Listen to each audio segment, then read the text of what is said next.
hebat, yang berbahagia. Terima kasih, wah baru masuk Miss Jessica, terima kasih sudah hadir. Nah, mari kita mulai pertemuan kita hari ini. Sebelumnya saya ucapkan selamat malam, selamat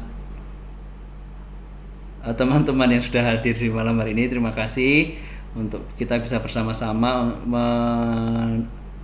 mendiskusikan atau sekedar dari saya berbagi. Nanti kalau ada pertanyaan dan hal-hal yang bisa kita bahas, mari kita bahas bersama. Terima kasih teman-teman. Sebelumnya kita akan awali dengan doa tentunya, dan karena ini juga dari berbagai kalangan, saya pimpin doa, dan mari kita akan berdoa dengan agama dan kepercayaan masing-masing. Mari kita berdoa dimulai.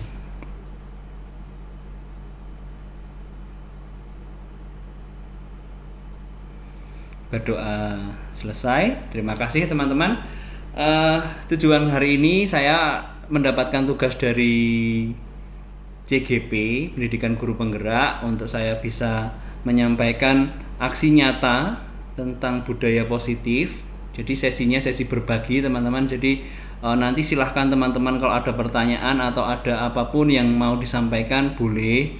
Tapi pada intinya sesi kali ini adalah sesi berbagi, dan izinkan saya untuk membagikan apa yang saya sudah pelajari saat ini. Dan mari kita mulai dari tema kita hari ini. Tema besarnya adalah budaya positif, sedangkan tema yang saya angkat secara garis besarnya, tema yang saya angkat adalah tentang penghargaan dan hukuman adalah sama, atau hukuman dan penghargaan adalah sama. Pada intinya seperti itu. Adakah teman-teman yang tergelitik dengan dengan tema yang saya angkat ini? Oh, oke. Ada, oke. Cemara Kor, silahkan. Ibu Panawida. Waduh. Loh, ada gitu, Dok? Menggelitik. Atau ada teman-teman yang mungkin punya ada teman-teman yang mau menyampaikan kok bisa sama begitu. Sebelum saya masuk ke ini lebih lanjut ke materi kita hari ini. Ada yang tergelitik saja ya. Oke, langsung saja teman-teman. Nah, yang akan kita pelajari adalah budaya positif atau disiplin positif. Nah, kalau kita mendengar istilah tentang disiplin, apa yang teman-teman pikirkan? Kira-kira apa ya? Ada yang mau jawab satu kata aja? Baris berbaris. Baris berbaris, oke. Apalagi ya, bener. Ada lagi? Taat aturan. Apa? Taat aturan. Betul. Tepat waktu. Tepat waktu. Apalagi Miss Yes? Miss Jessica nih uang paling disiplin saat DCS dulu. Apa? Sih sama kayak Mr. Fian, tepat waktu. Oke.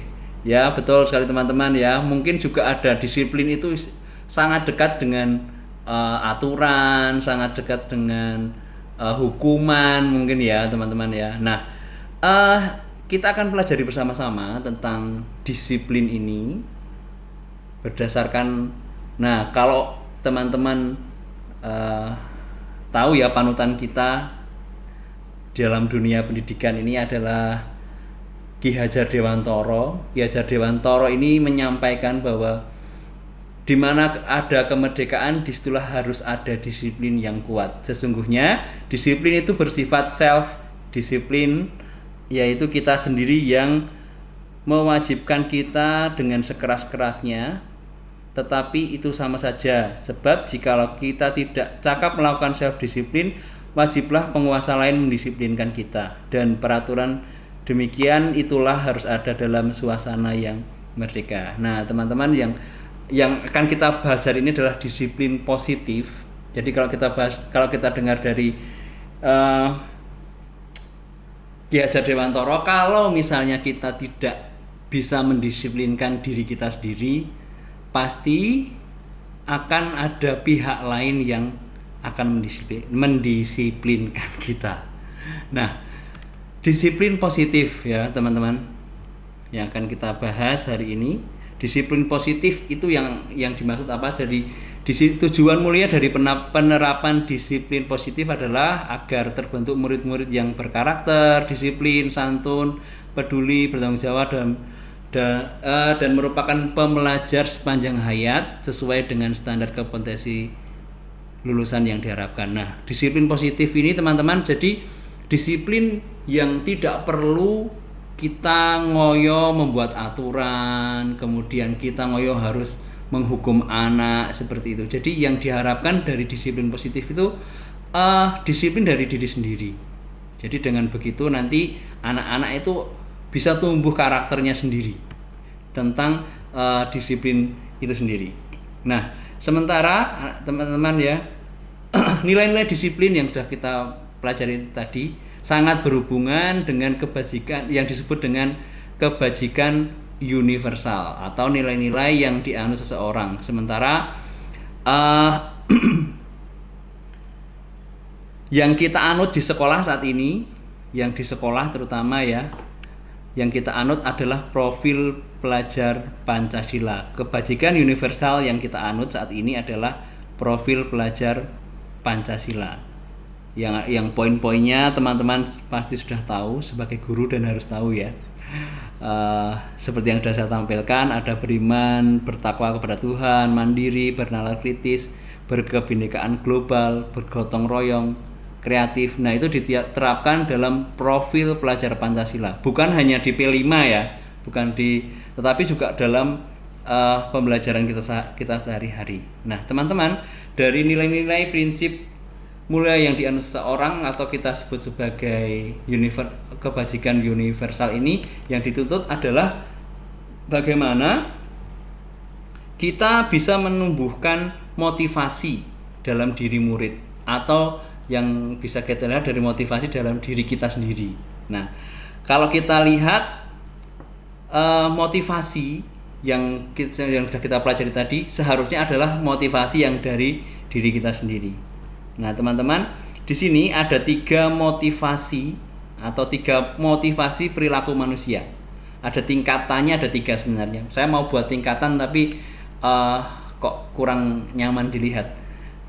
Nah, 3 motivasi perilaku yang ada pada manusia. Yang pertama adalah motivasi untuk menghindari ketidaknyamanan atau hukuman. Itu sebenarnya adalah motivasi yang paling rendah. Nah, makanya itu yang sering disebut sebagai motivasi eksternal. Jadi misalnya biar tidak dihukum berangkat tepat waktu, biar tidak dihukum mengerjakan tugas, biar tidak dihukum berbaris dengan rapi. Nah, tujuannya anak-anak kalau biar tidak dihukum itu disebut sebagai motivasi untuk menghindari ketidaknyamanan, dan itu disebut sebagai motivasi yang paling rendah dari dalam hidup kita. Nah, kemudian yang kedua, ini masih juga motivasi eksternal ya teman-teman ya. Motivasi untuk mendapatkan imbalan atau penghargaan dari orang lain. Nah, makanya saya ambil tema kali ini. Ini juga sudah menjadi menjadi keresahan saya selama ini tentang saya memberikan hadiah sama anak-anak itu sebenarnya benar atau tidak sih, seperti itu.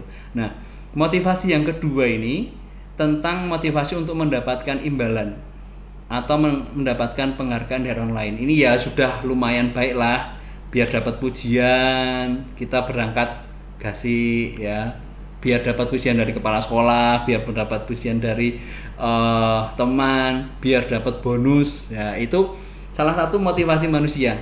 Kemudian yang ketiga, ini yang paling tinggi tingkatannya menurut apa yang saya pelajari, motivasi untuk menjadi orang yang mereka inginkan. Nah, di sini motivasi yang menjadi orang yang mereka inginkan, ini adalah motivasi yang paling tinggi tingkatannya teman-teman. Jadi contohnya kita berangkat pagi, tujuannya ya juga bukan hanya untuk mendapatkan pujian dari teman atau mendapatkan pujian dari kepala sekolah, tetapi tujuannya ya memang karena kita ingin berangkat pagi, kita ingin lebih biar siap untuk pembelajaran, biar siap untuk melakukan kegiatan sehari-hari di sekolah nanti. Itu salah satu motivasi eh, yang datang dari diri kita sendiri. Dan mungkin biasanya motivasi yang datang dari diri kita sendiri itu biasanya justru akan membuat kita sebenarnya mengorbankan sesuatu. Ya, harus bangun lebih pagi kayak gitu.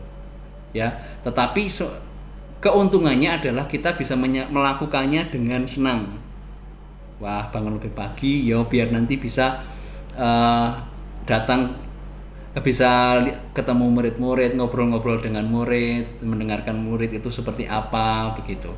Kalau yang saya lakukan dulu ya, saya datang ke sekolah ya kalau datang pagi itu ya tujuannya itu ya memang pengen mempersiapkan apa yang akan saya lakukan di hari itu begitu. Jadi itu adalah salah satu motivasi intrinsik atau motivasi internal dari dalam diri kita masing-masing. Nah, teman-teman, dari motivasi ini kita akan melanjutkan, kita akan pelajari lagi. Nah, yang penting ini, hukuman dan penghargaan. Menurut teman-teman, manakah yang terbaik untuk memotivasi anak didik kita? Hukuman atau penghargaan? Penghargaan dong. Penghargaan dong. Dua-duanya. Dua-duanya. Oke, ya monggo Bu Monika. Yang mana Bu Monika? Saling berkaitan gitu. Saling berkaitan ya? Berkaitan ya. Antara penghargaan dan hukuman harusnya seimbang. Harusnya seimbang ya. Atau yang disebut apa itu? Reward and punishment ya. Seperti itu ya. Ya, reward and punishment. Kalau misalnya saya salah, mohon koreksi ya teman-teman. Jadi yang pernah saya dengarkan kan pun seperti itu, bahwa untuk mendisiplinkan anak zaman sekarang seharusnya pakai ini, reward and punishment tadi, hukuman dan penghargaan. Nah, tetapi yang akan kita pelajari hari ini sangat jauh dari hal itu teman-teman. Hukuman dan penghargaan bahkan seharusnya itu tidak perlu kita lakukan ketika kita melakukan disiplin positif ini. Tidak perlu itu, seperti itu.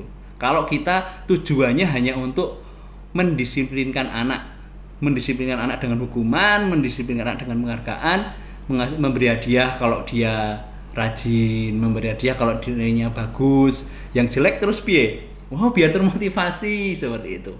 Nah, oke, saya ambil satu contoh teman-teman.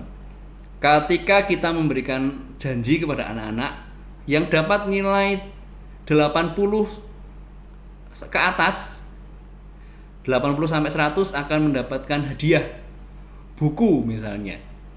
Nah, ada 5 dari murid mungkin 25 anak yang dapat cuma 5 anak. Bahkan ada murid kita yang mungkin nilainya di bawah 50. Yang 5 anak mungkin senang teman-teman. Tetapi yang 20 ini kan sebaliknya akan merasakan terhukum. Waduh, aku nggak dapat buku. Mereka akan merasa sedih gitu loh teman-teman. Pasti merasakan ada, wah enak yo seperti itu. Kemudian akan merasa malu sama teman-teman yang dapat buku tadi. Nah, disinilah menurut yang saya pelajari, penghargaan dan hukuman itu sebenarnya sama saja begitu. Nah, akan kita lihat teman-teman. Nah, ada sebuah pernyataan dari Alfie Kohn. Saat kita berulang kali menjanjikan hadiah kepada anak agar berperilaku bertanggung jawab, atau kepada seorang murid agar mempelajari sesuatu yang baru, atau kepada seseorang karyawan agar melakukan pekerjaan yang berkualitas, kita sedang berasumsi bahwa mereka tidak dapat melakukannya, atau mereka tidak akan memilih melakukannya. Ya, kita kadang berpikir seperti itu. Kalau dalam teori yang saya pelajari itu ada yang namanya ilusi guru sebagai manajer, guru sebagai pembentuk peraturan, guru sebagai pemegang kendali. Padahal kalau kita terapkan di dalam disiplin sekolah ya teman-teman, memberikan penghargaan ya hanya biar mereka juga berpikirnya, wah nek misalnya aku berbaris dengan rapi aku akan diberi hadiah. Nah kalau nggak diberikan hadiah terus piye begitu loh ya. Jadi kalau misalnya tidak diberikan hadiah, otomatis mereka berpikir ya sudah nggak ada dapat hadiah, berarti besok aku bisa seenaknya sendiri lagi. Hari ini aku akan rajin biar dapat hadiah, besok aku nggak dapat hadiah hari ini nggak apa-apa, aku akan bertingkah seenaknya saja. Nah terus kemudian kalau kita sudah melihat anak yang seperti itu, kita akan mengubah dari penghargaan menjadi anak yang ini akan saya hukum misalnya, seperti itu ya teman-teman. Nah itu adalah ilusi bahwa kita itu bisa mengendalikan semua orang atau murid-murid kita, itu hanya ilusi saja. Nah yang bisa kita lakukan itu apa? Nah nanti ini masih jauh. Nah teman-teman, ini ada satu poin yang ingin saya sampaikan. Sebenarnya banyak sekali penghargaan itu menghukum, penghargaan itu ada banyak hal. Nah penghargaan itu menghukum. Yang saya ilustrasikan di sini adalah dihukum oleh sebuah penghargaan. Penghargaan menghukum mereka yang mendapatkan penghargaan.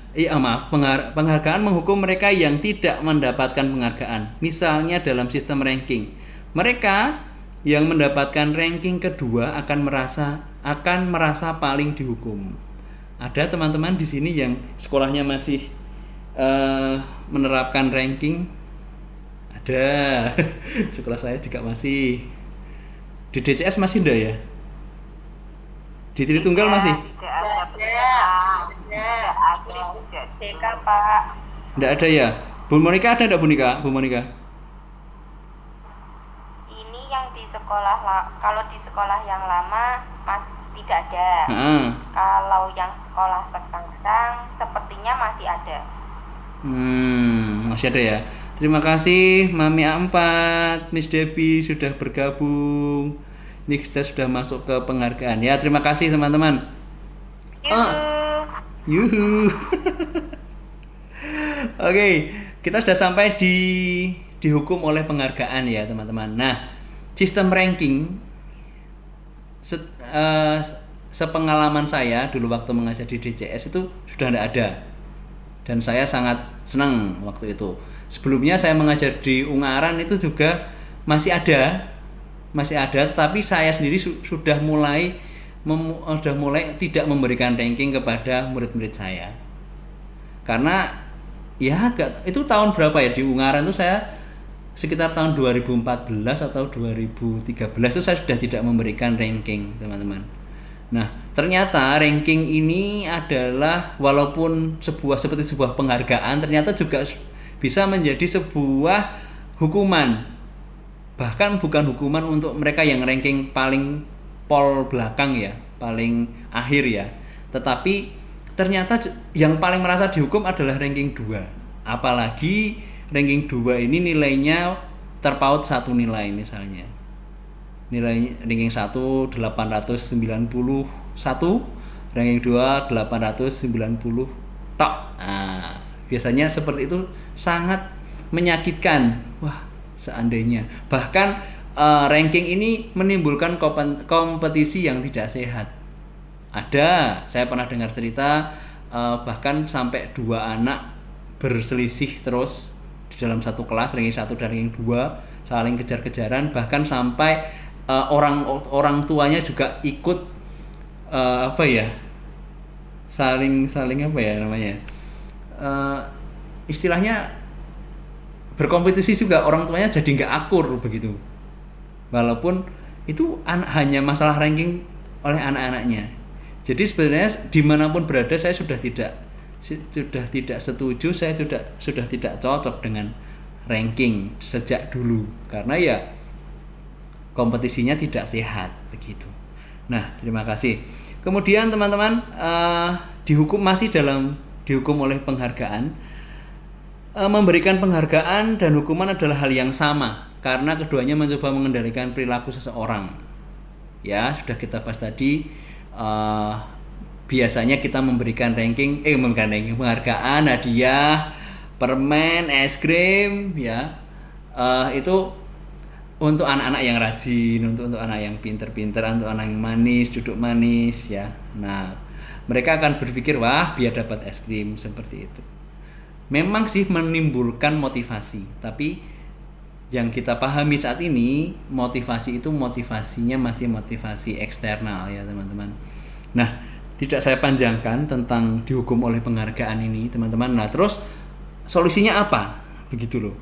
Nah, ini saya masih belum buka solusinya, ya. Kemarin sudah saya kasih clue tentang restitusi, teman-teman. Nah, bagaimana kalau kita tawarkan dengan konsekuensi? Ya. Tidak dihukum, tidak dikasih penghargaan, tapi konsekuensi. Misalnya ada seorang anak yang mematahkan pensil temannya, konsekuensinya apa? Mengganti pensil milik teman yang dipatahkan. Selesai, masalah selesai, tidak perlu menghukum, ya.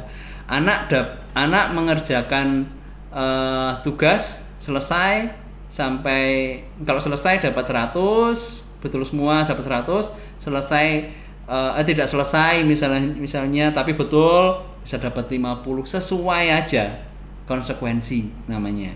Nah, saya akan mengajak teman-teman sedikit tanya jawab, ya, tentang hukuman atau konsekuensi. Ini disebut hukuman atau konsekuensi, begitu. Mencatat 100 kali dalam buku kalimat, saya tidak akan terlambat lagi karena terlambat ke sekolah.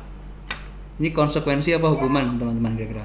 Hukuman. Ada lagi yang mungkin berpikir? Hukuman, ya. Saya tak lihat sih, ya. Ini hukuman konsekuensi. Saya sih mikirnya ya hukuman. Loh, konsekuensi. Ini sesuai Ini sesuai dengan kunci jawaban yang saya ambil dari buku ini. Tapi ya, mari kita diskusikan. Menurut saya juga sama, ini hukuman, ya. Karena ya, mencatat dalam buku saya tidak akan terlambat. Mungkin kata-kata saya tidak akan terlambat ini menjadi konsekuensinya. Begitu. Terus yang kedua, lari mengelilingi lapangan basket 2 kali karena terlambat hadir di sekolah. Hukuman atau konsekuensi? Hukuman, ya, teman-teman, ya. Nah, oke. Betul, hukuman. Masih ada lagi nggak, ya? Membersihkan coretan yang dibuatnya di meja tulis. Konsekuensi. Oke.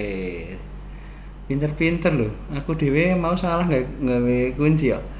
Oke, konsekuensi, betul, teman-teman, ya. Nah, konsekuensi ini bisa kita tawarkan sebagai opsi ketika ada permasalahan di kelas, ketika ada anak yang bermasalah, kita bisa tawarkan konsekuensi ini. Nah, tapi saya juga punya opsi yang selanjutnya, teman-teman, namanya restitusi. Nah, ada yang pernah dengar restitusi sebelumnya?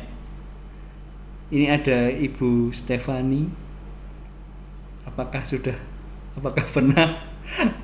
Nanti mohon koreksi kalau misalnya saya salah. Atau teman-teman semua ada yang pernah mendengar istilah restitusi? Belum. Saya pernah dengar restitusi itu kayak pas sidangnya Mario Dandi itu kayak ada restitusi kayaknya.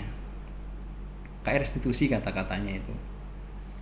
Nah, oke, teman-teman, restitusi kita akan bahas. Restitusi ini sebuah cara untuk membantu murid menjadi lebih memiliki tujuan disiplin positif dan memulihkan dirinya setelah berbuat salah. Nah, nanti kan kita bahas lebih dalam lagi tentang restitusi ini, teman-teman. Nah, restitusi ini bukan untuk menebus kesalahan, namun untuk belajar dari kesalahan. Restitusi memperbaiki hubungan antara guru dengan murid. Misalnya kita menghukum murid, otomatis hubungan kita dengan murid akan baik-baik saja atau membuat murid jauh dari kita. Ya, otomatis jauh dari kita. Mereka akan menjauh. Kemudian restitusi adalah tawaran bukan paksaan. Ya, ditawarkan, teman-teman. Nanti seperti apa? Kalau misalnya ada sebuah masalah, kita tawarkan sebuah solusi. Nah, itu contoh restitusi. Restitusi menuntun untuk melihat ke dalam diri. Restitusi menjadi kebutuhan dasar yang mendasari tindakan. Restitusi fokus pada karakter, bukan tindakan. Nah, ini secara garis besar seperti ini restitusi, teman-teman. Nah, restitusi itu bisa kita lakukan ketika kita bertemu dengan murid-murid kita yang mungkin bermasalah atau di dalam sebuah kelas yang bermasalah. Nah, kita akan lanjutkan dulu sebelum kita membahas lebih dalam tentang restitusi. Nah, hukuman, konsekuensi, dan restitusi.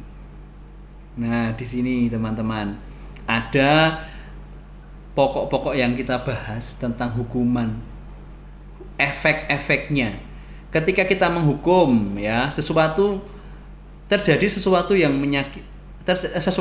menyakitkan harus terjadi. Ya, dihukum, berdiri di depan kelas, diejek teman-temannya, itu sangat menyakitkan.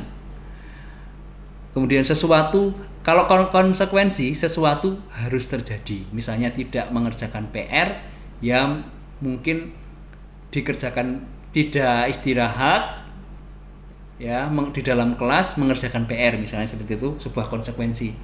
Kemudian kalau restitusi merupakan pilihan. Nah, dia bisa diberikan pilihan. Mengerjakan PR-nya sesuai dengan maunya dia. Mau dikerjakan nanti setelah pas jam istirahat, atau kita tanya jawab misalnya. Itu salah satu contoh restitusi. Nah, kemudian hukuman itu menyebabkan anak tidak nyaman dalam jangka waktu yang panjang. Dihukum, ya, setelah dihukum mesti ada rasa takut sama guru. Sementara konsekuensi, tidak nyamannya cuma sebentar, waktu dia melakukan kesalahan aja, jangkanya pendek. Sementara restitusi menguatkan untuk murid atau anak dalam jangka waktu yang panjang. Dia akan ingat, ya teman-teman. Nah, kemudian kita langsung saja, tidak saya bahas. Nah, hukuman, ya, ketika kita melakukan hukuman, sistem tidak akan berjalan bila murid tidak takut. Nah, enggak takut ya akan gitu terus. Ada kasus di tempat saya suka ngomong kotor, ya, ngomong saru. Ya, kalau saya hukum tapi dia tidak takut, ya akan seperti terus. Sementara untuk konsekuensi, ya, memerlukan monitoring dan supervisi terus-menerus dari guru. Ya, guru harus melihat terus, harus mendampingi, memonitoring. Ya, terima kasih Bu Siti sudah hadir. Kemudian restitusi, murid belajar bertanggung jawab untuk perilakunya. Ketika kita melakukan restitusi, kita mengajarkan anak untuk bertanggung jawab dengan apa yang dia lakukan. Nah, hukuman itu poinnya negatif, teman-teman. Konsekuensi netral. Sementara restitusi kita anggap sebagai poin tindakan yang positif. Hukuman, ketika kita melakukan hukuman, identitas anak akan gagal. Ya, mungkin anak itu melakukan sesuatu karena untuk mempertahankan dirinya, dia bertengkar karena mempertahankan dirinya, tanpa kita tanya apa penyebabnya langsung dihukum. Yang bertengkar langsung membersihkan WC misalnya. Nah, itu akan merusak identitas anak. Sementara ketika kita melakukan konsekuensi, identitas itu sukses. Nah, nanti apa yang kita lakukan itu yang kita lakukan tentang disiplin positif di sekolah kita masing-masing, itu pilihan kita, mau konsekuensi atau restitusi. Nah, nanti kita akan kita lebih dalam lagi. Nah, teman-teman,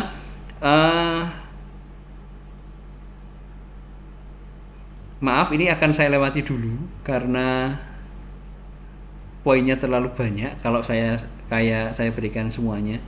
Nah, kita akan langsung masuk saja teman-teman ke dalam, maaf ya, ini juga saya lewati dulu karena ini materinya sangat banyak teman-teman sebenarnya, tetapi saya akan berikan yang bisa kita praktekkan di sekolah saja. Nah, dari restitusi teman-teman yang bisa kita lakukan di kelas, ya, dari poin restitusi tadi. Nah, untuk melakukan restitusi sebagai guru, kita punya posisi kontrol. Ini juga baru saya dapatkan ketika saya melakukan pendidikan guru penggerak ini. Nah, posisi kontrol guru itu bermacam-macam ternyata. Nah, kita akan merefleksikan coba teman-teman nanti. Posisi kita itu sebagai apa? Sering kita berposisi sebagai apa? Yang pertama, ada penghukum. Seorang penghukum misalnya menggunakan hukuman fisik atau verbal, ya teman-teman. Nah, kita penghukum atau tidak. Kemudian ada juga pembuat merasa bersalah. Nah, ini saya tidak menuduh, tidak apa ya. Seringkali ini terjadi pada ibu-ibu ini. Pembuat merasa bersalah. Wah. Ya enggak menyalahkan ya ini ya. Pada posisi ini biasanya guru bersuara lebih lembut. Nah, contohnya di kelas ya, ini bukan contoh di mana-mana ya. Di kelas, contoh di kelas, kamu itu kalau melakukan seperti itu apa enggak kasihan sama bu guru? Kalau kamu rame terus di kelas, apakah enggak kasihan sama bu guru? Enggak kasihan sama teman-temanmu? Nah, itu posisi kontrol guru sebagai pembuat merasa bersalah, teman-teman. Kemudian ada posisi guru sebagai teman, ya, tetap berupaya mengontrol murid melalui persuasi.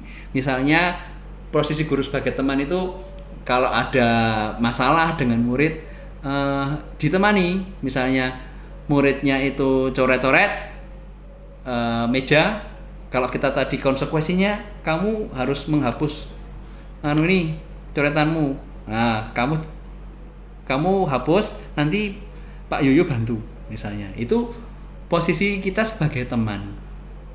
Nah, kemudian yang keempat, posisi guru sebagai pemantau. Berarti memantau, mengawasi. Misalnya ada murid yang yang melakukan kesalahan, contoh tadi ngorek-orek meja, ya. Tuh lihat, ada peraturan toh di kelas kita, ada keyakinan kelas toh, ada kesepakatan kelas kita toh. Kalau kamu mencoret-coret, apa yang kamu harus lakukan? Itu cuma mantau aja, tidak melakukan apa-apa. Kemudian yang terakhir, guru sebagai manajer. Nah, teman-teman, guru sebagai manajer ini guru berbuat sesuatu bersama dengan murid. Ya, bersama dengan murid, tapi berbeda dengan teman tadi, dengan posisi guru sebagai teman. Kalau posisi guru sebagai manajer ini lebih solutif. Misalnya ada murid yang tadi mencoret-coret meja, ya dikasih tahu aja. Guru itu posisinya memberitahu, misalnya kamu sudah coret-coret meja, kira-kira itu yang akan kamu lakukan itu apa biar mejamu itu bersih lagi. Misalnya, tapi saya nggak punya penghapus Pak. Ya coba cari temanmu, coba pinjam temanmu boleh atau tidak. Nah, itu posisi kita tuh sebagai manajer. Kita memberikan solusi. Bahkan pernah saya mendapatkan skenario itu pemecahan masalah, ya. Ada permasalahan tentang seorang anak yang berkelahi menarik baju temannya sampai lepas kancingnya. Nah, ketika lepas kancingnya ini dipanggil sama gurunya, dia memosisikan diri sebagai manajer, ditanya, ya, yang lepas kancing bajunya ini bagaimana? Saya pengen baju saya ini bisa saya pakai lagi, nanti kalau nggak bisa saya dimarahi sama ibu. Sementara yang temannya yang menarik sampai kancingnya lepas itu bingung. Nah, sebagai guru, sebagai yang memosisikan diri sebagai manajer, itu guru ini melakukan tindakan seperti ini. Kamu bisa menjahit atau tidak? Anaknya yang menarik ini bilang tidak bisa. Nah, coba kamu sekarang ketemu Pak Guru jahit, Pak Guru kelas 2 misalnya. Dia bisa jahit, dia punya alat jahitnya. Coba ke sana minta diajari. Nah, anak ini bisa melakukan. Setelah selesai dijahit, dipakai lagi, dan mereka pun berteman lagi, mereka pun bermain lagi. Nah, itu salah satu contoh guru sebagai manajer. Nah, teman-teman, satu pertanyaan lagi. Kira-kira teman-teman ini posisi yang sering dilakukan itu sebagai apa? Ada yang mau berkomentar?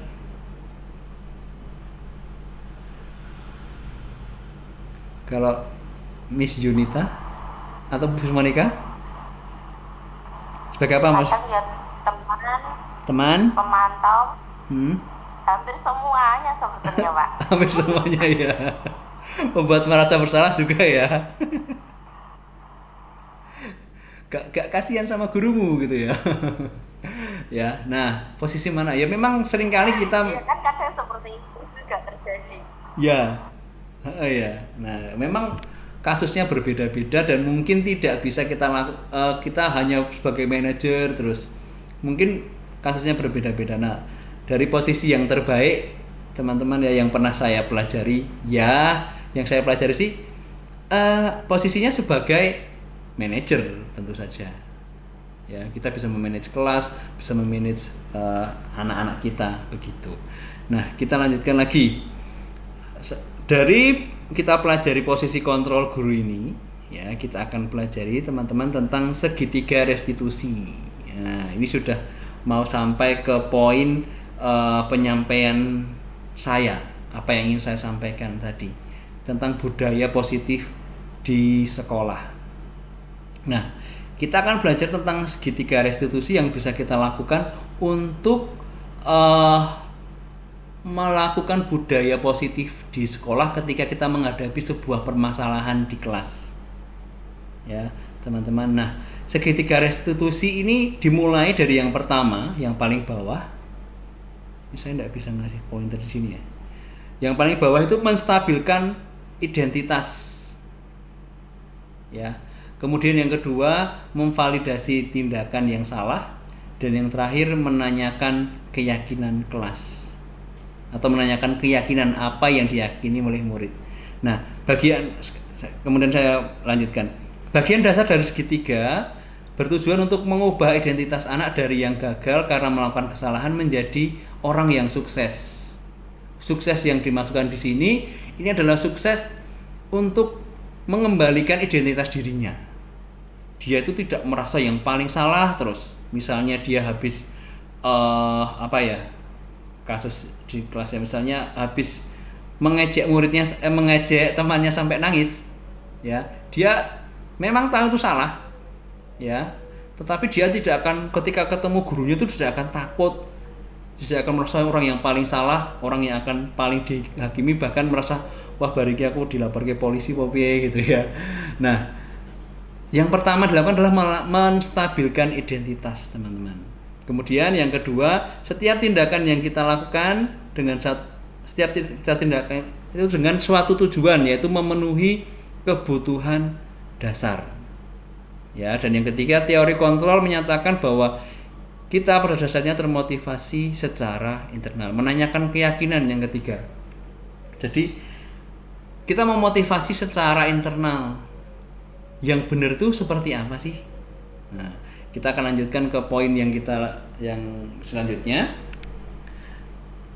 Apa saja yang kita lakukan? Tindakan-tindakan apa saja yang kita lakukan ketika kita melakukan segitiga restitusi ini, teman-teman. Nah, yang pertama, ini teoritis banget ya, teman-teman, tapi kita perlu tahu. Menstabilkan identitas, ya. Apa sih yang kita lakukan ketika menstabilkan identitas ini? Kita menyampaikan kepada anak, ya, bahwa berbuat salah itu tidak apa-apa. Setuju ibu-ibu? Setuju? Setuju. Nah iya wis. Setuju dah? Adakah yang tidak setuju? Manusiawi, Pak. Oh, manusiawi ya. Ya. Nah, dengan seperti itu, ya, berbuat salah itu tidak apa-apa. Itu manusiawi kok. Semua orang bisa berbuat salah. Tidak ada manusia yang sempurna, kayak gitu. Nah, ketika kita bertemu anak yang bermasalah, seperti itu yang kita lakukan di awal. Ya, menyampaikan bahwa berbuat salah itu tidak apa-apa. Yang sering saya sampaikan kepada anak-anak, berbuat salah tidak apa-apa ketika kamu tidak tahu kalau kamu berbuat salah. Tapi kalau kamu tahu itu salah, ya jangan dilakukan begitu. Tetapi kalau sudah terlanjur anak berbuat salah, untuk menstabilkan identitas anak, ya yang kita lakukan itu kita sampaikan kepada anak bahwa berbuat salah itu tidak apa-apa. Tidak ada manusia yang sempurna. Saya juga pernah melakukan kesalahan seperti itu. Nah, walaupun mungkin kita itu nggak pernah, tapi kalau ketika kita bersama dengan murid, ya mungkin ngapusi situ ya. Saya pernah kok seperti itu, kayak gitu. Kemudian kita bisa menyelesaikan ini. Kita yakinkan anak bahwa masalah ini bisa kita selesaikan. Ya. Kemudian kita itu tidak tertarik untuk mencari siapa yang salah, tetapi kita tertarik untuk mencari solusi. Kita di sini tuh mencari solusi, bukan untuk golek sapa sing salah wis. Golek sing salah aku malah nangis sing salah begitu. Nah, kemudian yang terakhir, kamu berhak merasa seperti itu. Ya, misalnya anak melakukan kesalahan, bertengkar misalnya, ya, karena tidak terima diejek. Biasanya sekarang itu di anak-anak SD sudah mulai mereka ece-ecean, ya, ngejek temannya menggunakan nama bapaknya. Wah, itu sangat menyakitkan sebenarnya. Nah, itu kan merasa jengkel. Akhirnya terjadi pertengkaran. Nah, mungkin kita itu bisa sampaikan bahwa kamu berhak loh merasa seperti itu, nggak apa-apa loh perasaan seperti itu. Kamu jengkel itu entok, jengkel itu boleh begitu. Nah, setelah anak kita itu yakin, anak kita itu sudah tahu bahwa oh gitu ya, gitu. Ketika anak kita sudah merasa nyaman, tidak teridentifikasi, tertekan ya, wah. Alah, wes. Ketika anak-anak kita sudah apa? Gimana? Tertekan ya, wah. Depresi. Bukan. Terintimidasi. Lah gini dong. Ya, tujuannya sih ya cuma biar biar kita itu ketok yang ngono kuwi pokoke. Aslinya ya tahu aslinya tapi lali. Nah, tujuan yang menstabilkan identitas ini anak itu biar tidak terintimidasi. Nah, setelah anak itu merasa nyaman ngobrol sama kita, biasanya kalau sudah nyaman itu ngaku itu gampang. Tadi gini ya Pak, gitu. Nah, kemudian kita lanjutkan ke tingkatan validasi tindakan yang salah. Nah, yang salah dari anak-anak kita, dari anak didik kita itu kita bisa validasi. Padahal kamu bisa melakukan yang lebih buruk dari ini ya. Oh, malah ditambah-tambahi ya. Kamu bisa loh bertengkar lebih lama dari ini, dari jam pertama sampai jam terakhir sampai pulang loh sebenarnya loh. Nah, gitu ya. Nah, terus kamu pasti punya alasan mengapa melakukan ini. Nah, setelah itu anak kan akan bercerita. Ya, kamu mungkin nggak cuma nonjok ya. Kalau kamu jengkel mungkin ya, kamu bisa nendang, kamu bisa pukul pakai kursi mungkin teman kamu. Tapi kamu udah bagus loh. Kamu cuma mendorong temanmu misalnya. Kamu pasti punya alasan mengapa melakukan ini. Ini baru masih ada di tahapan validasi tindakan yang salah. Kamu patut bangga pada dirimu sendiri karena kamu telah melindungi sesuatu yang penting buatmu. Nah, jadi apa yang anak-anak lakukan pasti punya alasan, teman-teman. Nah, di sini yang kita gali dengan kata-kata, dengan hal-hal seperti ini. Nggak harus ya sama seperti ini, ya. Nanti berarti harus sama seperti ini kan. Saya harus ngirim ke teman-teman, misalnya ada masalah, ini ada anakku nasi gluten, langsung tak kasih catatan ini, gitu kan nggak mungkin juga ya. Nah, ini teman-teman intinya seperti itu, ya. Setelah nyaman cerita sama kita, nah kita validasi tindakan yang salah. Kemudian yang terakhir, menanyakan keyakinan, ya teman-teman. Apa sih keyakinan kelas kita seperti itu? Apa yang kita percaya sebagai keyakinan kelas atau keluarga? Apa nilai-nilai umum yang kita sepakati? Ya, di kelas kita itu nilai-nilai gitu yang kita sepakati itu apa? Misalnya tentang menjaga barang milik bersama, saling mengasihi, saling menjaga. Nah, kita itu bisa terapkan seperti itu. Yang pernah terjadi di murid saya, itu murid saya pernah mematahkan pensil. Ini benar terjadi, mematahkan pensil punya temannya. Kemudian anak yang pensilnya patah kan otomatis nangis ya teman-teman. Ya akhirnya ini malah justru sebelum saya dapat ini, saya sudah setidaknya melakukan hal ini. Saya tanya sama murid saya ini, tindakan yang akan kamu lakukan itu apa gitu. Di kelas kita itu peraturannya apa? Kalau misalnya merusak barang milik teman itu apa yang harus kamu lakukan? Nilainya apa? Nah, nilai yang saya terapkan di kelas saya waktu itu adalah nilai tanggung jawab. Akhirnya murid saya yang mematahkan pensil ini, dia bersedia mengganti, ya, pakai uang sakunya. Dan akhirnya masalah itu selesai tanpa saya harus menghukum, tanpa saya harus membuat anak yang tadi mematahkan pensil ini merasa bersalah. Padahal ya saya tahu bahwa murid saya ini sadar bahwa dia mematahkan ini tujuannya ya juga untuk menggoda-goda temannya ini, ya teman-teman. Nah, dari yang kita pelajari hari ini, teman-teman, jadi penghargaan kemudian hukuman pada intinya ketika kita lakukan sama saja, dan efeknya itu juga hanya pada taraf meningkatkan motivasi anak karena kita memberikan sebuah hadiah. Ketika kita memberikan penghargaan, ketika kita memberikan hukuman, ya mereka takut hanya karena mereka termotivasi, mereka mau melakukan sesuatu hanya karena takut dihukum. Nah, itu sudah kita pelajari tadi bahwa itu hanya tingkat motivasi yang paling rendah. Nah, dengan restitusi ini teman-teman, sebagai solusi dari penghargaan dan hukuman yang sama saja tadi, nah ini akan menjadikan anak itu ingat, anak itu tahu efeknya jangka panjang. Saya sudah melakukan sendiri di tahun yang lalu. Setelah saya pelajari ini ternyata ini restitusi. Waktu itu murid saya itu di awal-awal tahun pembelajaran itu sering ngomong kotor, sering ngomong saru istilahnya di sekolah saya. Ya saya nggak langsung ngasih hukuman.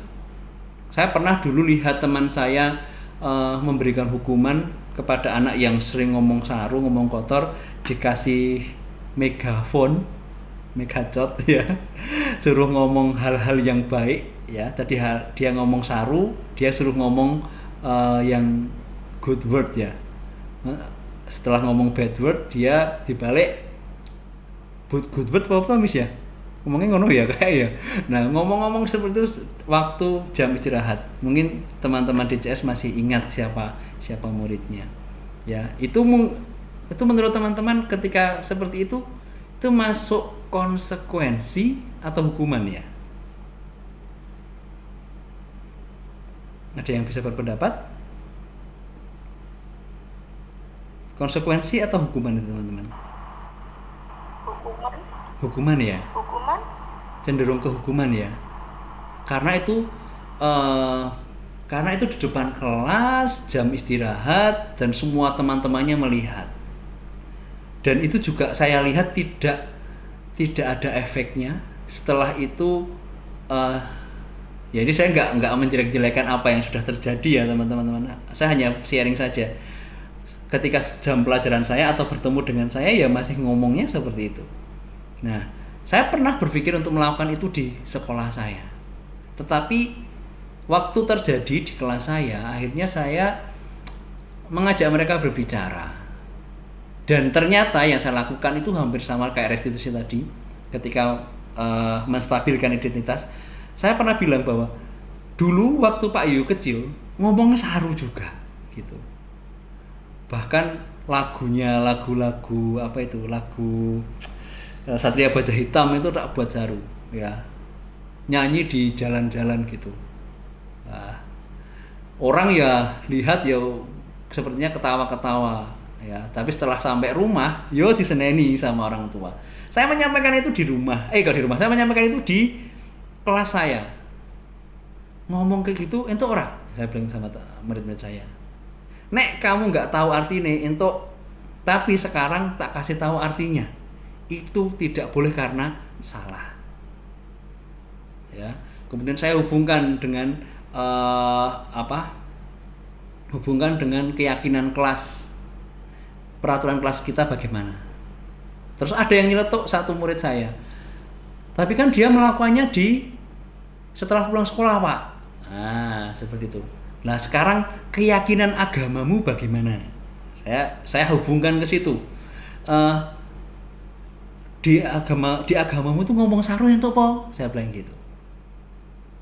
Ketika anak-anak tahu seperti itu, nggak boleh, Pak, gitu. Ngomong saru apa ya itu? Apakah ada ajaran boleh ngomong saru gitu?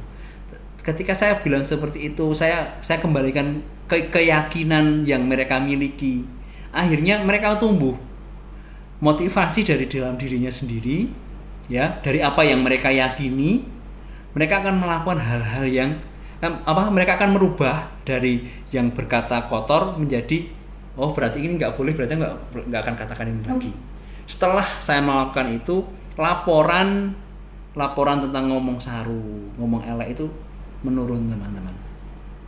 Nah, mungkin kasus dari teman-teman berbeda-beda ya, mungkin macam-macam lah, karena kebutuhan anak-anak dimanapun itu berbeda-beda, karena mereka melakukan kesalahan itu juga tujuannya berbeda-beda. Seperti yang sudah tadi saya tidak tampilkan secara jelas ya, teman-teman.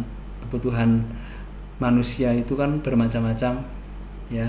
Ada yang butuh kasih sayang, butuh pengakuan, butuh kebebasan, kesenangan. Nah, ini kan kalau kita lihat sendiri ya, menurut teman-teman kan pasti anak-anak itu melakukan sesuatu kesalahan, itu pasti ada yang ingin mereka penuhi ya.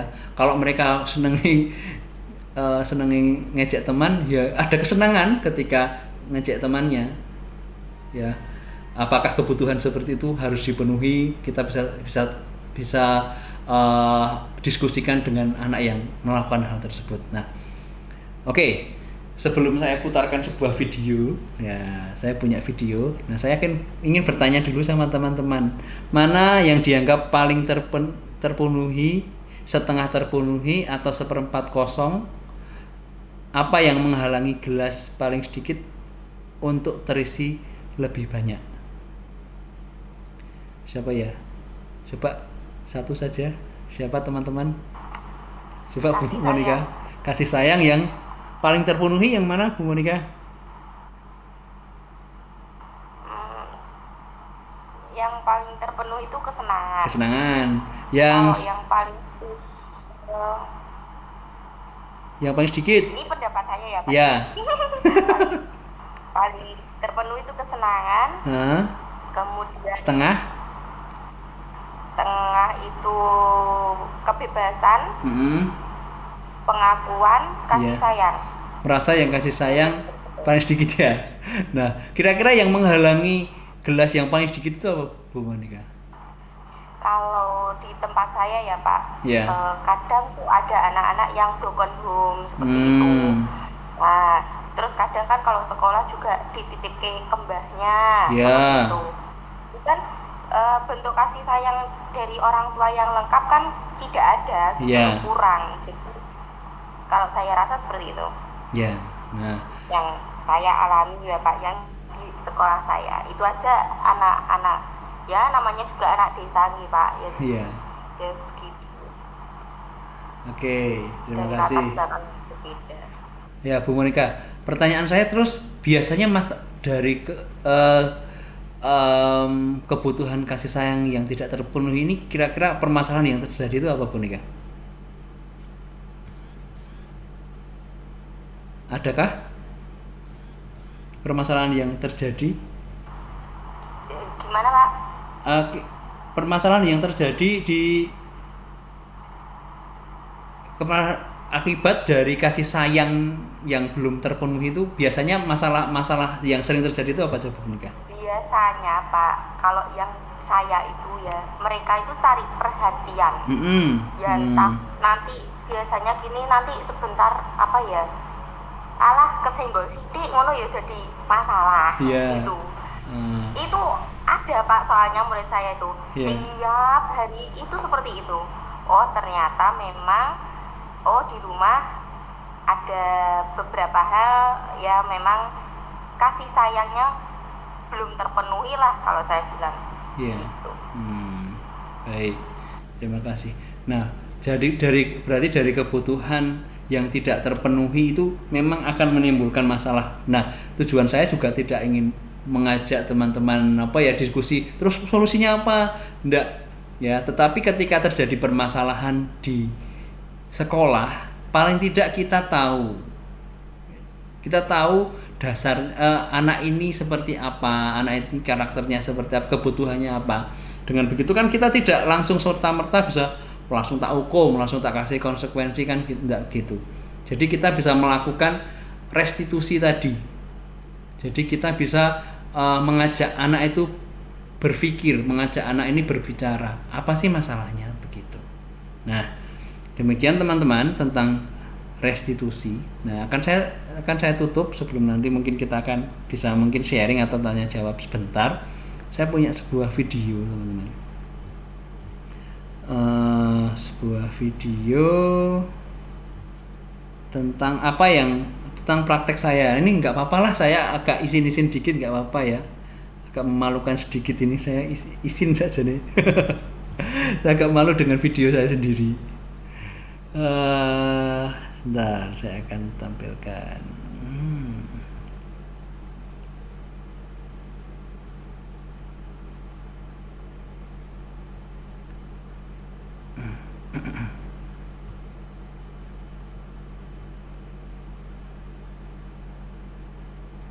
Ya, begini.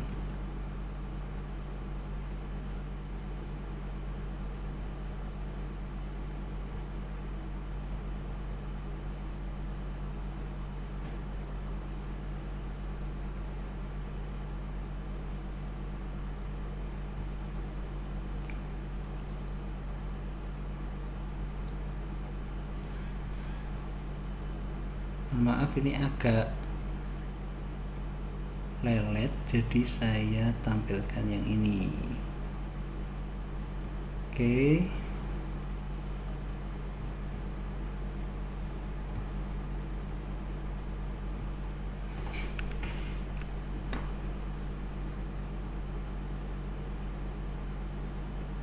Nah, ini adalah sekolah saya teman-teman. Wah, teman-teman DCS. Teman-teman saya yang lain. Loh kok ini lagi ya? Kok masih buka ini?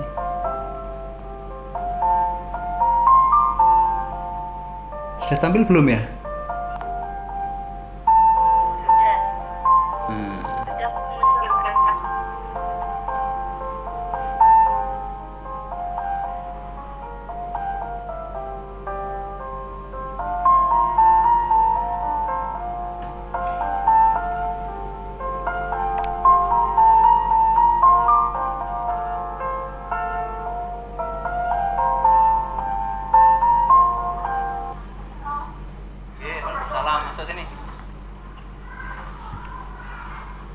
Kenapa Roy? Tadi kenapa? Maaf, biar videonya agak jelas.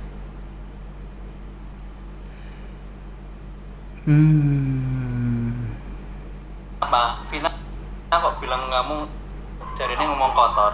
Gimana Pak Boten? Boten? Tidak berarti? Tidak. Tadi suaranya bisa dibesarkan nggak Pak? Marah terus cara kotor. Caranya piye? Putus-putus ya? Enggak apa-apa, ngaku saja. Dulu Pak itu benar. Pernah loh Pak Yoyo itu ngomong kotor, ngomong saru pernah. Kapan? Waktu kecil. Ya Pak Yoyo dulu itu pernah ning jalan Ya ngomong kotor gitu. Ya karena Pak Iyo tidak tahu. Setelah Pak Iyo ditegur sama gurunya Pak Yoyo ya, sama orang-orang di jalan, ngomongmu saru, ngomongmu kotor, tidak boleh kayak gitu. Jadi Pak Iyo tahu bahwa itu nggak boleh. Ya enggak tadi ngomong saru apa mboten? Iya. Kenapa kok ngomong saru? Oh, bolamu ditendang. Setelah ngomong saru kamu melakukan apa? Masuk kelas. Biar gak berkelahi ya maksudnya. Iya, ya bagus. Misalnya kamu sampai berkelahi lah, urusannya jadi panjang. Temanmu berkelahi sama kamu sakit, mau sing lapor ke orang tua lah malah jadi panjang. Kamu udah bagus, gak berkelahi itu bagus. Masuk kelas menenangkan diri lah. Nah, memang harus gitu. Nah, ngomong saru, ngomong kotor ada di peraturan kelas tak? Ada ya? Tidak boleh kan? Tidak boleh ya? Kita sudah sepakat nggak boleh ngomong kotor. Itu juga tidak boleh di ajaran agama, gitu. Di ajaran kamu boleh nggak ngomong saru, gitu? Nggak boleh kan? Berarti mau diulangi lagi apa enggak? Nggak boleh ya? Nggih. Besok misalnya Pak Yuyu dengar lagi, nanti Pak Yuyu panggil lagi. Pak Yuyu akan ganti, tak suruh ngomong yang baik-baik di ngarep kelas. Mau diulangi apa enggak? Enggak ya? Enggak boleh ya? Oke, jadi laporannya Vina betul, Vina tidak bohong, kamu juga sudah mengaku, berarti tidak boleh diulangi ya. Oke, yuk masuk kelas lagi yuk.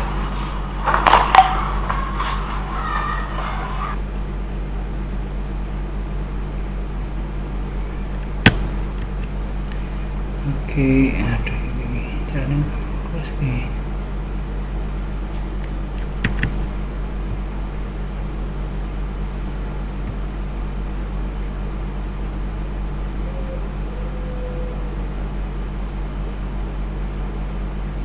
Tuh malah aku mati skop.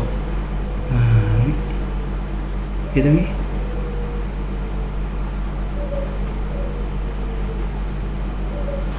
Mana videonya kok nggak ada ya? Nggak kelihatan tuh video nih. Tadi sudah kelihatan belum? Tadi sudah kelihatan belum ya? Ya tadi kamu? Ya. Yang Sudah. Sudah. Oke. Ya. Selesai ya. Ya, seperti itu ya teman-teman. Jadi kondisi sekolah, kondisi murid-murid kita mungkin seperti itu kita alami. Nah, salah satu contoh yang saya lakukan di sekolah seperti itu, teman-teman. Sebentar, saya mau menutup dengan sebuah refleksi, teman-teman. Saya share lagi ya, share terus.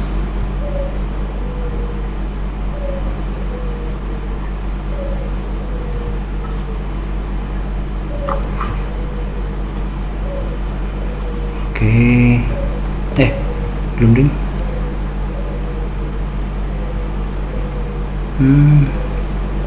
Nah, dari yang kita pelajari hari ini, teman-teman. Mohon maaf ini agak lelet.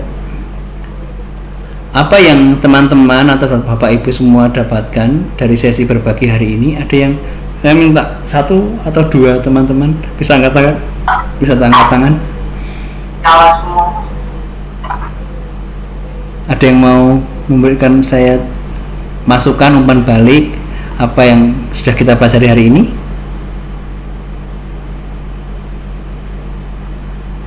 Atau begini saya ubah pertanyaannya. Menurut teman-teman, Ibu Stefani, silahkan, monggo. Ya, selamat malam semuanya. Terima kasih Pak Yoyo untuk sharingnya malam hari ini. Yeah. Saya izin off cam karena saya sedang menyambil hal-hal yang lain. Ya, menurut saya ini sharing yang sangat bagus sekali, terutama di bidang pendidikan di sekolah. Sejujurnya di bagian restitusi ini memang baru saya dengar, tapi sebenarnya itu yang sudah dilakukan, atau kalau dalam bahasa kami itu namanya positif disiplin, gitu kan.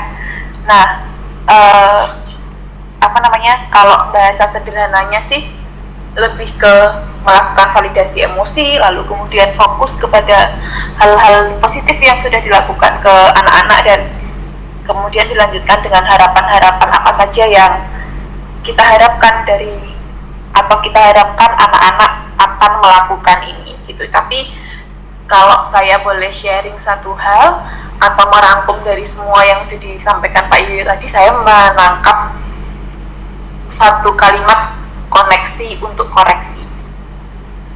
Karena ketika kita terkoneksi dengan anak-anak kita, maka akan dengan sangat mudah bagi kita untuk kita lebih memahami apa yang terjadi atau melatar belakangi perilaku apa yang muncul dari anak-anak kita. Seperti itu sih. Dan hal-hal seperti ini ternyata bukan hanya dilakukan di sekolah saja gitu. Saya dalam kehidupan sehari-hari juga sebenarnya melakukan itu, meskipun anak saya usianya masih di bawah 2 tahun. Tapi ketika kita melakukan itu sejak dini, saya percaya bahwa karakter-karakter yang tumbuh pun akan menjadi karakter yang positif. Karena kalau kita tahu sekarang, Indonesia itu sedang darurat regulasi emosi. Maka yang terjadi adalah ada banyak sekali kasus-kasus yang tidak kita inginkan terjadi di setting sekolah. Begitu. Mungkin salah satu contohnya adalah bullying, atau ada yang mungkin sampai mencoba melakukan bunuh diri seperti ini.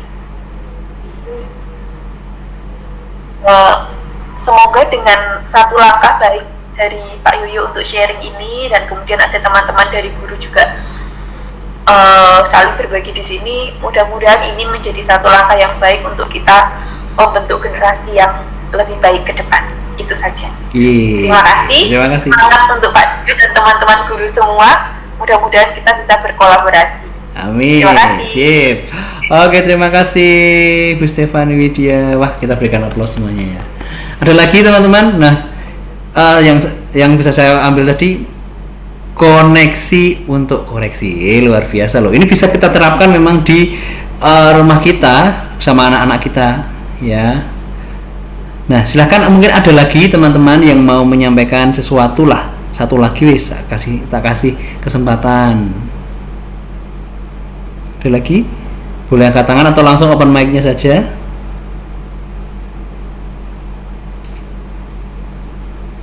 Oke, kalau sudah cukup akan saya tutup dengan sebuah pantun. Ya, tak liatin aja pantunnya, gak apa-apa ya. Pantunnya kayak ketok. Wah, enggak usah, tak liatin aja pantunnya. Saya akan tutup dengan sebuah pantun. Burung cendrawasih, burung pelikan. Burung pelikan, burung cendrawasih. Cukup, terima kasih, cukup sekian. Terima kasih. Oke, terima kasih teman-teman untuk kebersamaannya malam hari ini. Saya sangat berharap ini bisa mengubah pola pikir kita, bisa mengubah cara berpikir kita dalam menghadapi permasalahan yang ada di sekolah, dan selanjutnya kita bisa membuat sebuah budaya positif di sekolah kita masing-masing. Terima kasih teman-teman.